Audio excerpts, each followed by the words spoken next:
Debra, Hi. thank you for coming. It's a real honor to have you here. Great, thank you for having me. I'm thrilled to be here. I've been trying to get to Stanford for a long time, so.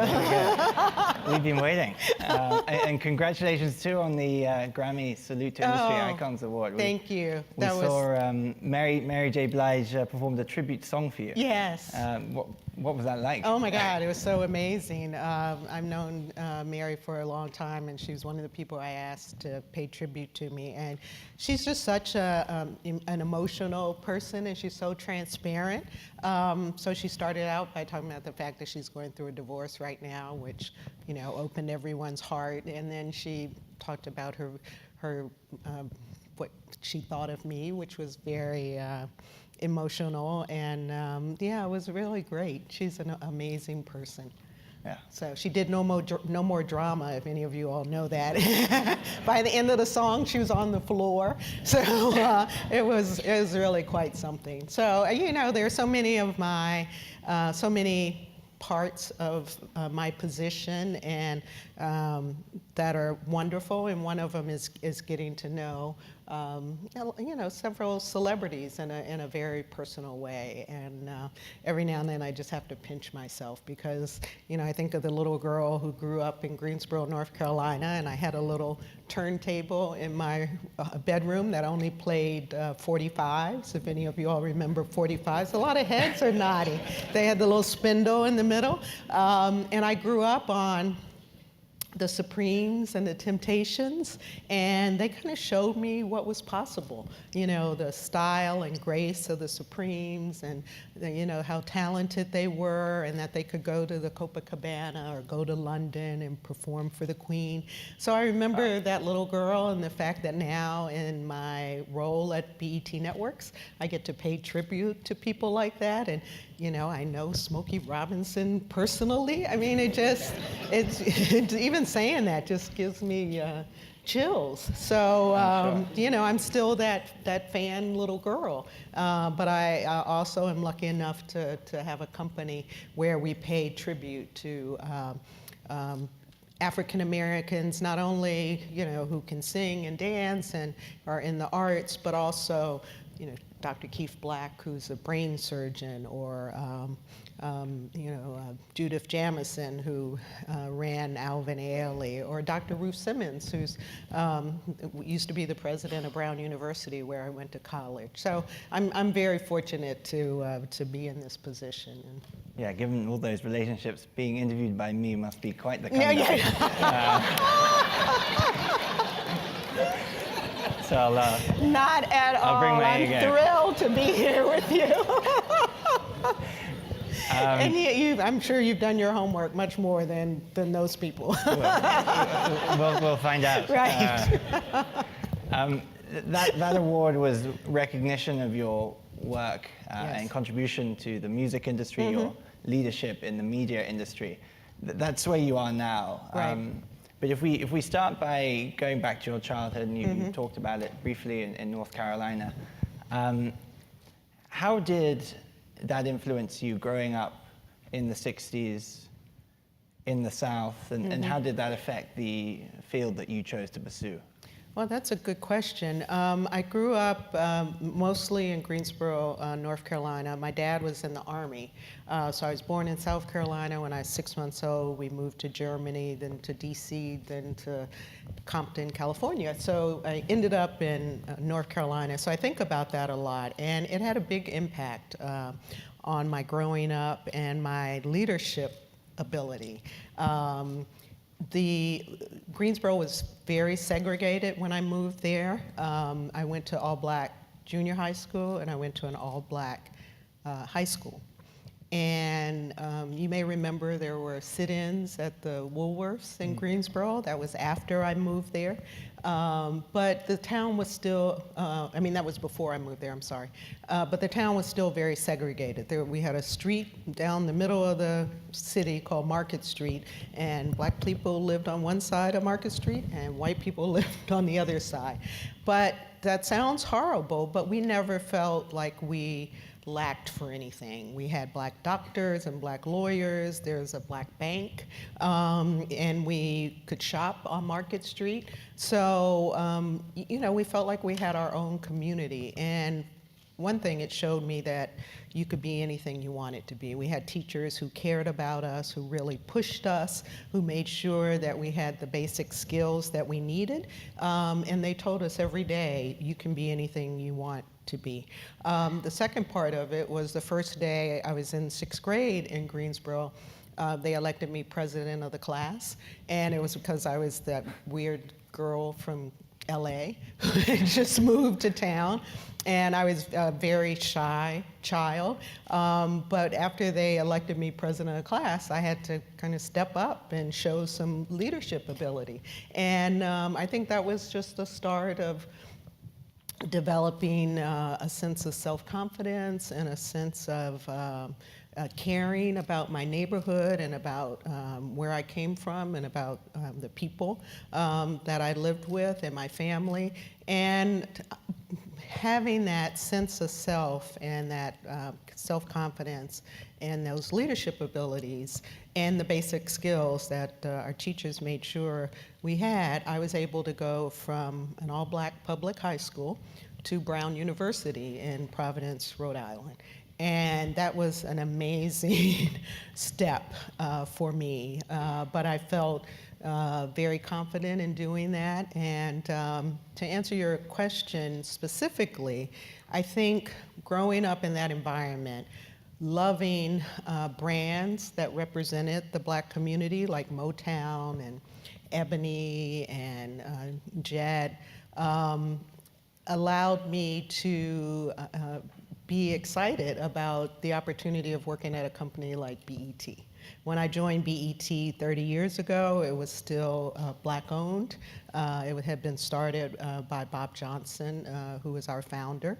And I was at a point, I'm skipping over a lot here, so I apologize. There was law school and a law firm and clerkship in between. I'm going to have to wrap up the interview. Yeah. But to skip ahead to BET, when I made the decision to become general counsel at BET, it was so exciting because I could see the promise of this company and the fact that it provided black entertainment and the fact that we still didn't see enough images of ourselves on TV. I mean, I grew up in the 3-network days where it was just ABC. I know, so you all are going to really laugh because it's so unbelievable to anyone who's under probably 50 that there were 3 networks, ABC, CBS, and NBC. I mean, I remember when Fox started and everyone was like, oh, that 4th network will never make it, right? It's like, why would we ever need a 4th network? But so the images of African Americans on TV just didn't exist. I mean, we would really call each other when the Supremes were on Ed Sullivan, or when, a black person was, when Diane Carroll had her first show on network TV. There are a lot of heads nodding, so you all remember. So that was big news. So to be able to work at BET, a network that for 24 hours a day focused on African Americans, was really very exciting for me. So now, as I think about it in retrospect, I see there's a direct relationship between how I grew up and why I'm so passionate about BET and what we do, and why I've been able to stay at this company 30 years. And I started as general counsel and worked my way over to the business side. But it's been a labor of love and such a passion of mine, and I still get really excited about what we do from day to day. And focusing in on that first transition, as you said, you were at Brown University, then Harvard Kennedy School, Harvard Law School, working in DC as an attorney for 5 years. You were every parent's dream child. I wouldn't go that far, but okay. My parents' dream child. Yeah, okay.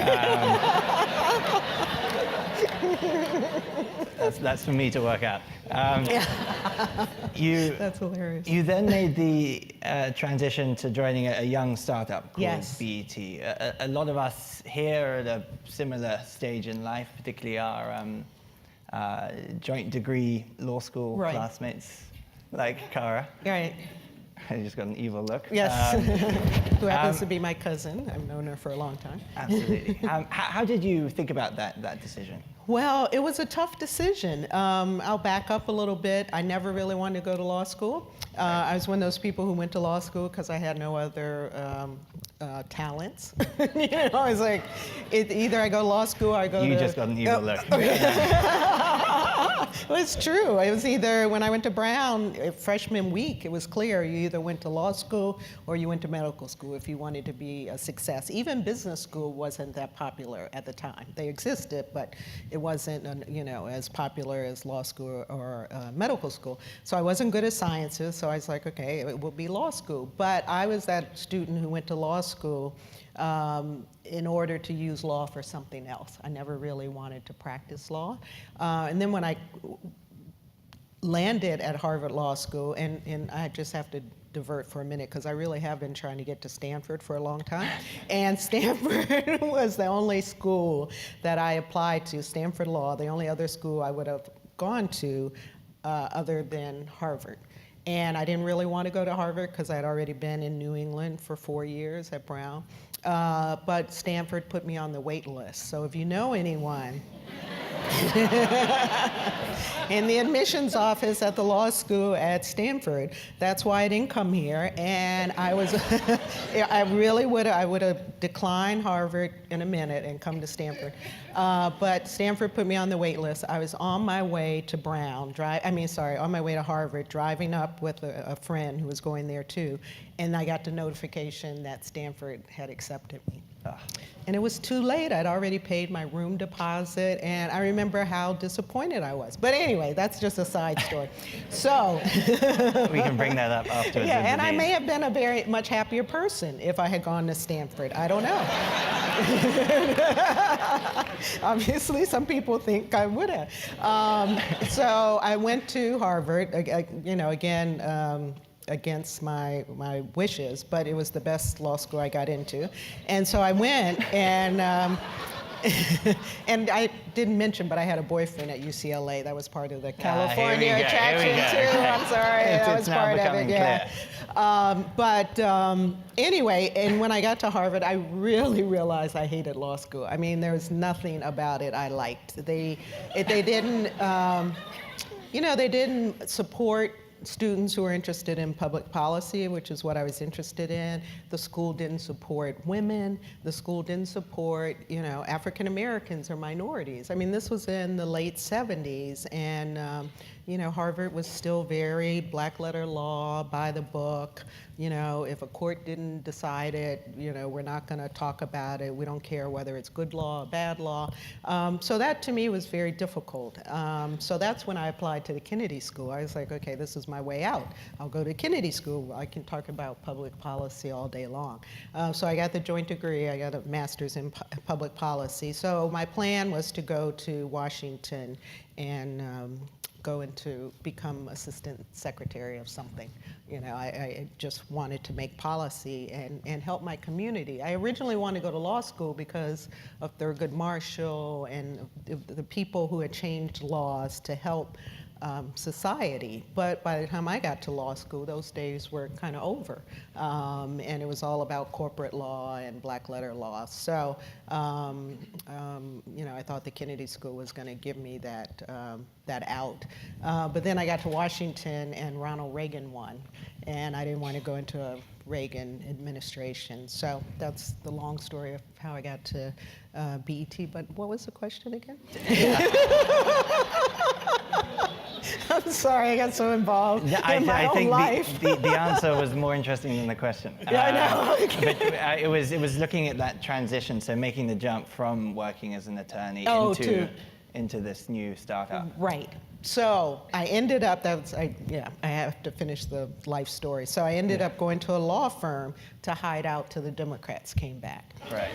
So, but it took 12 years for the Democrats to come back. And so after 5 years at a law firm, you know, I had to make a decision. Do I really want to buckle down and kill myself for 2 years to become partner, which is something I never really wanted to do anyway, or is it time to leave? So I decided it was time to leave. So I started interviewing around, and by that time I was doing mostly communications, FCC regulatory work. So I decided I wanted to go in-house with a communications company. So I interviewed mostly in New York, and I wasn't sure I wanted to live in New York. And luckily, BET was a small client, and the founder asked me to come and start the legal department.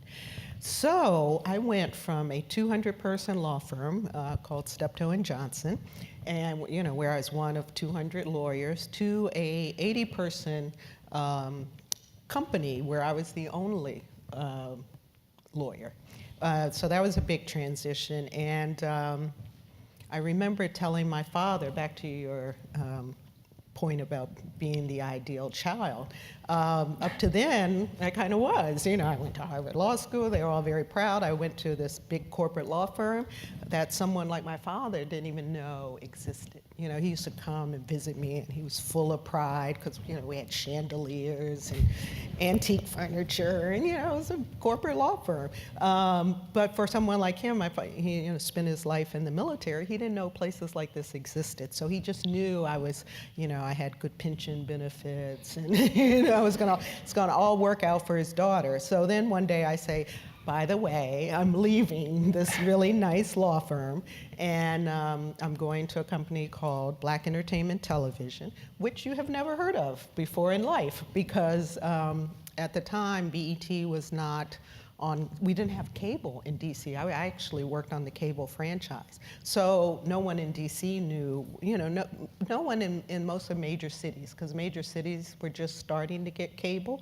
had ever heard of BET. So my father looked at me and he said, why would you leave this very comfortable 200-person law firm and go to, a company that no one has ever heard of? And I said, well, Dad, I'm just not having fun anymore.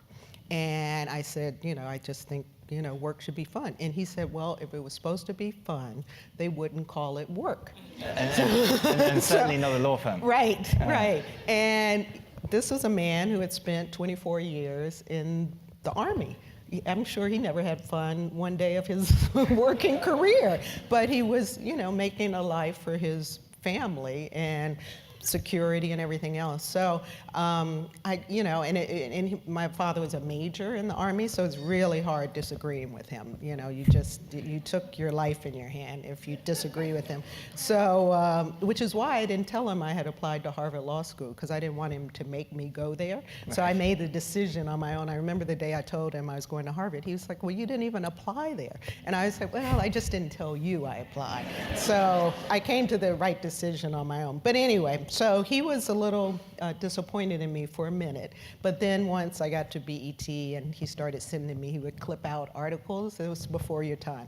Before the email and internet and Twitter, if you got a newspaper article that you liked, you would clip it out and send it in the mail to someone. And that's how we share things. And so my dad, it sounds so archaic I now. hope you tell them in your Twitter board meetings about this. Yeah. Right, that's how we share. So my father lived in Baltimore when I lived in DC, and he would cut out articles and put them in an envelope and mail them to me. And he started seeing articles about BET, and he passed away in 1998. But before he passed away, I had become COO, and he became proud of me again. So that was great. I was happy. But but his first reaction was, "Why would you do this?" And to be honest, it was the first time in my career I felt like I was stepping off of the fast track and doing something that I wanted to do because I wanted to do it, as opposed to continuing to build my resume. I clerked because the clerkship fell in my lap. I didn't really want to clerk, but at the last minute, a judge I worked for at Harvard knew someone in DC who needed a clerk. So I got the clerkship, so I did that. And it looked good on my resume. Then I went to the law firm. And because, I was waiting for the Democrats to come back, and I knew it would look good on my resume. So when I went to BET, it was the first time I said, this is something I really want to do. It's not something I'm doing just to build my resume. And you'll find, those of you who are starting your careers, you'll find that at a certain point in your life, you get to that point where it's like, this is what I want to do. I have enough qualifications. I've, done all the right things, and now it's time to really devote myself to what I want to do. For some people, it comes early in your career. I was lucky; it came relatively early in my career. For some people, it doesn't come till later on. Some people not until they retire and they've made enough money and can really do what they want. But the job at BET was the first job I accepted, that I was excited about, that I really wanted to do, and I didn't think about what was going to be the next step. I could see myself being at the company for a long time, and it's been 30 years, so it's kind of worked out. And coming back to something you said earlier, you alluded to the importance of media in educating viewers about other groups of people with different religions, different sexualities potentially, and by inference, BET's role on behalf of the Black community. Mm-hmm. How do you think about conscious programming, particularly given that BET has received some criticism for reinforcing negative stereotypes? Well, we haven't received that criticism in a long time, I'm happy to say. Early on, BET received quite a bit of criticism because we were primarily a music video channel. And when we started, music videos were Lionel Richie and Aretha Franklin and Earth, Wind, and Fire. Then all of a sudden, something called hip hop came along, and the nature of music videos changed. And artists were criticized for lyrics that were misogynistic and hateful in some way. And at that point, 60% of our programming was music videos. So when I took over as CEO about 11 years ago, I made a promise to do more original programming. And that was about the time other cable networks were getting into more original programming. And we actually, my leadership team and I kind of sat down for 18 months and said, what do we want to stand for? What does BET mean? We can no longer say we're the only Black network, that we were starting to have competitors. But we had to come up with our brand promise and our set of values. And the 3 pillars of our value promise was to respect, reflect, and elevate our audience. And if programming didn't meet at least 2 of those 3 pillars, then we shouldn't do it. So that's when we really started getting into more original programming, like The Game and Being Mary Jane and The Quad. And we didn't want to label programming as positive or negative, because I think that can be misleading. But what we said is we wanted to have realistic images. And if someone in a series has a drug problem, let's try to find a resolution for them. Let's not sugarcoat it and pretend like it doesn't exist. Let's show a resolution. Let's have a storyline that really inspires people and motivates them.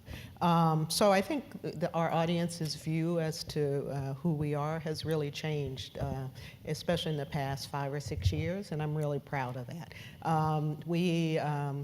When we did this brand analysis, I hired a guy named Stan Slapp, who I met at Microsoft. Microsoft has a CEO conference every year, and Stan did a seminar on brands, and he was a consultant for Microsoft and did a lot of brand work for them.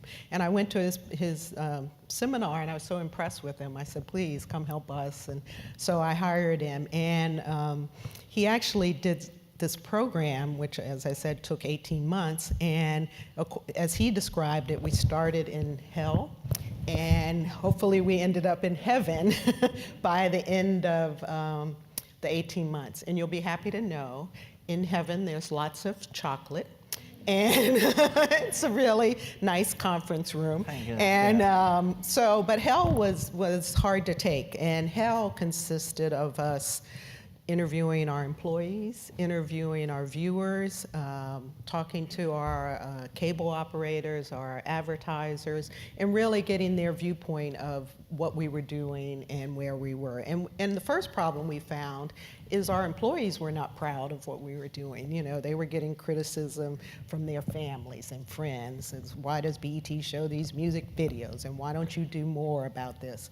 And at a particular time, I had protesters outside my house in Washington. This minister in Only, Maryland decided he didn't like hip hop music, and he decided the way to change it was to bus his congregation to my house every Saturday afternoon. And, you know, they had bullhorns, and they were, we are not bitches, we are not whores. You know, it was not the kind of thing you want in your neighborhood on Saturday afternoon when you're usually trying to take a nap. And so that got us a lot of attention. And, you know, I always said, why didn't he go to Jay-Z's house or Ludacris's house or Kanye's house? But I guess they lived too far away. So he just he decided that my house was a nice place to come. So that was in the midst of what we were going through, and it took a lot to get us to heaven. And heaven was really a place where we could do the kind of original programming we wanted to. He took all constraints off of our resources. Of course, that doesn't exist in the day-to-day world, but we could say, okay, what could we do if we had unlimited resources?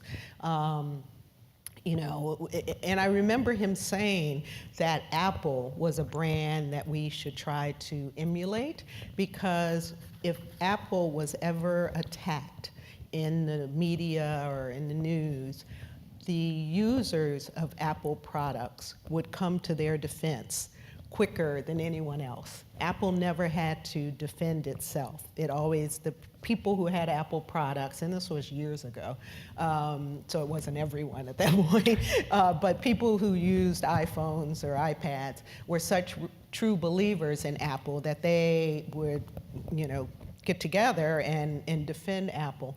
And I say that to say, we just had a recent incident with a show we have called The Quad.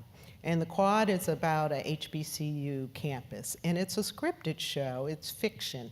And it's about a female president of a university, and she's a little messy. She has some issues in her life, if any of you have watched it. And the band leader is not a great person. And so there are good people and bad people, like are in any drama. But we were, one of the HBCU presidents wrote a letter and said, you know, he didn't approve of it, of the show, and he thought we were giving off negative images of HBCUs. And I talked to him, assured him that that wasn't what was going on, that, you know, it was just where it was located. And that, you know, we all were supportive of HBCUs. But anyway, long story short, the great thing was that our viewers came to our support and said, look, this is a fiction. We all realize it's fiction. It's a great show. It's dealing with important issues like drugs on campus and sexual harassment and abuse on campus. And, you know, we're looking for resolution in the show. But the part that really resonated with me and made me feel good, I called my head of marketing and PR, and I was like, I think we've gotten to heaven. You know, I think for the first time, we don't have to defend ourselves. People are coming to our defense, and our viewers are coming to our defense. And I think that was recognition by our audience that we have been doing good work. You know, everything from the Love and Happiness concert we did for President and Mrs. Obama, or news specials we do, or, you know, the scripted shows we do, or so. It took a while, and it took a lot of work and a lot of new shows, and you can't really tell people what you're going to do. You have to show them. But I think we're at the point now where our audience really supports us and believes in what we're trying to do and gives us a little bit of leeway. You know, I never said we wanted to be the black PBS. That's not what we were trying to be. We want to be a network and treat it like ABC, who does Scandal, but no one says they're ruining the reputation of the White House. People realize it's a show, it's fiction. How to Get Away with Murder, no one says they're ruining, you know, the reputation of law professors because Viola Davis is more than a little messy. So all I wanted was for us to be treated like that. That, you know, no one's gonna like every show you put on, no one's gonna like every character you put on, but treat us like a network that has good shows and bad shows. And if we put on a bad show and no one watches it, we take it off like any other network. You know, we get a daily report card called ratings, right, that's telling us what people like and what they don't like. And it's not a science, you know, in terms of creating programming. Things that you think are going to work don't work, and that's just part of the process. So I think we've come a long way in showing our audience who we are and what we believe in, and increasing our audience. I mean, I don't know how many of you saw, we did this mini-series not too long ago on New Edition, and we got 29 million viewers. So that wasn't all black viewers, that was a mix of viewers, that were viewers who watched the show 3 or 4 times because it was a high quality show. So, you know, I think we're at a very different place than we were, you know, 10 or 15 years ago. Understood. And, looking now, one of the things that View from the Top we focus on is the idea of leadership. Mm-hmm.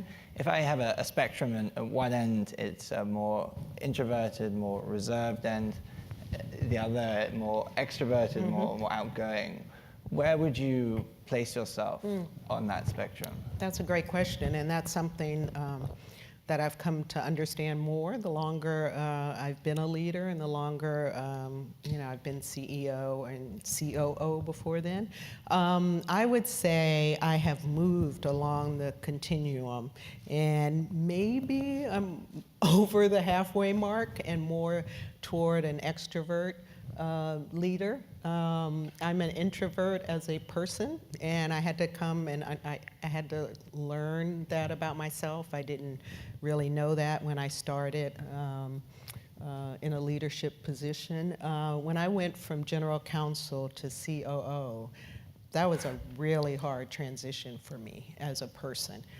Because as a lawyer, you can stay in a room and research and write and do all the things you have to do alone for a long time. You know, and probably the only time you have to talk to people is when you, you know, have to deal with other lawyers or have to present to the client. So it's, in a way, it's a kind of introverted profession. It can be. And so when I became COO and had to really be a leader, and I had my own management team, it took me a while to adjust and to be comfortable in that role. You know, even sitting at the head of the table was a transition. I just wasn't used to it. I was used to being that person, you know, behind the scenes who worked until 3 o'clock in the morning if I had to and find the right answer. But I wasn't used to sitting at the table making decisions quickly and sharing a vision. And even going from COO to CEO was different, because when you're COO, no one asks you what your vision is. Because as COO, you're supposed to carry out the vision of the CEO. So, you know, I've had different transition points. So going from general counsel to COO, I had to learn to be more of a leader. I had to learn to make decisions. I had to learn how to manage. And that's not something they teach you at law school. I hope they teach it at business school. But I didn't go to business school, so I don't know. So I had to learn. I had to do it on the job. You know, I didn't have the luxury of being able to research for 2 weeks and get back to executives who wanted to answer on the spot. And the executives that were part of my first team were my peers before I became COO. And except a couple of them weren't really that invested in my success. I think that's a nice way to put it. And so it took me a while to make the tough decisions that some of them would have to leave and some of them made that decision on their own.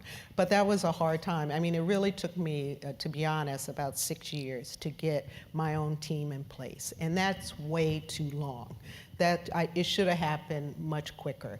But they were my peers, you know, the founder was still at the company. So even though I was running the company, you know, I had someone who could veto me and someone that they could go around me to get the decision they wanted if they didn't like my decision. So then when I became CEO, I had to start thinking about the vision thing, because then all of a sudden people are like, well, what is your vision? I was like, I don't know, I've been COO for 10 years. I've never had to have a vision before. I just did what the CEO wanted. So, you know, that took me a while to really focus on that. I wanted to do original programming, you know, I wanted to have a new brand and have something that was really had the values that I believed in personally. And that was tough because all of a sudden I really didn't have anyone to talk to. When you're COO, you know, you do all the work and you get all the blame if something doesn't go right, but you have someone to bounce ideas off of. So when Bob Johnson left as CEO, I remember the first decision I had to make was the decision whether to carry Rosa Parks' memorial service on BET. And we had not had a habit of doing funerals or memorial service. I think Rosa Parks was the first civil rights leader that had died, where it was really, since I was at the network, that was really a big thing. But I knew that funerals in the Black community could last many hours, and that there was no definite end to it. I knew that it wasn't going to be a ratings driver. There were going to be some people that watched it, but people weren't going to flock to it.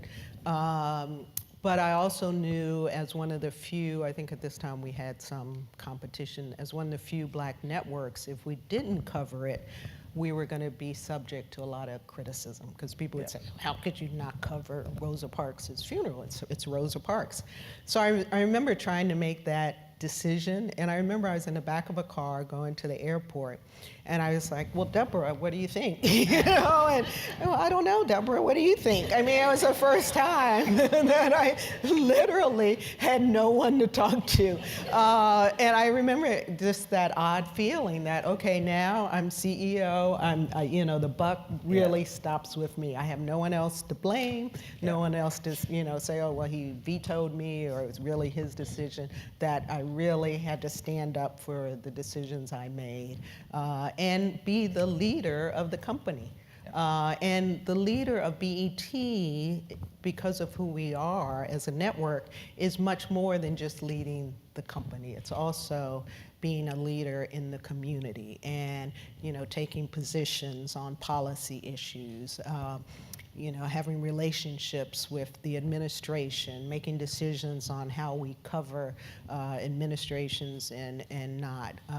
But to answer the question, in case you're wondering, I decided not to carry the funeral. We did get some criticism for it. Now we have BET.com, so when there are funerals, like when Maya Angelou died, we cover it on BET.com. And we also have another network called Centric, and sometimes we cover it there. But we try not to devote you know, 3 or 4 hours on the main network to a funeral that people are probably not going to watch. But people do say, well, CNN covered it, why didn't BET? Well, we're not a 24-hour news network. So it's you know, it's fun to make decisions like that, but it's also a lot of responsibility. And back to your question about what people think of the network, I remember once as we tried to deal with this issue of videos, The good news is we don't have any videos on the air anymore, mainly because you can get them online. So, that took the issue away. But when we had a couple of video shows still on the air, and we were getting all this criticism, I had a standards committee of executives who would look at the videos, send the videos back to the label if they had issues, ask them to edit it, and it was a give and take process. And then if they couldn't come to a decision, they would bring the video to me. So if the video got to me, it was a bad video, but probably by a big celebrity. Of course, the First Amendment comes into it. The question of, do you want to silence some voices and not other voices, and where do you draw the line? And I had all those thoughts when I was trying to decide our position on videos and language and village, and so that's the way I relate it back to it, because I think it's very similar. It's those of you who are in law school, you do have First Amendment rights, but you can't yell fire in a theater. That's a safety issue. So and that's a freedom of speech argument in its purest sense. But when you're talking about a platform, I think you can draw the lines. At a certain point, you still have to service your audience, and you want people to feel like you respect both views or all views. But on the other hand, I think there's a line you can draw when you just say, not on my platform. And speaking of serving the audience, final question from me before we move to a Q&A. And it's the big question, Debra. Okay, the big one. It's the big one. Talk us through President Obama's farewell party.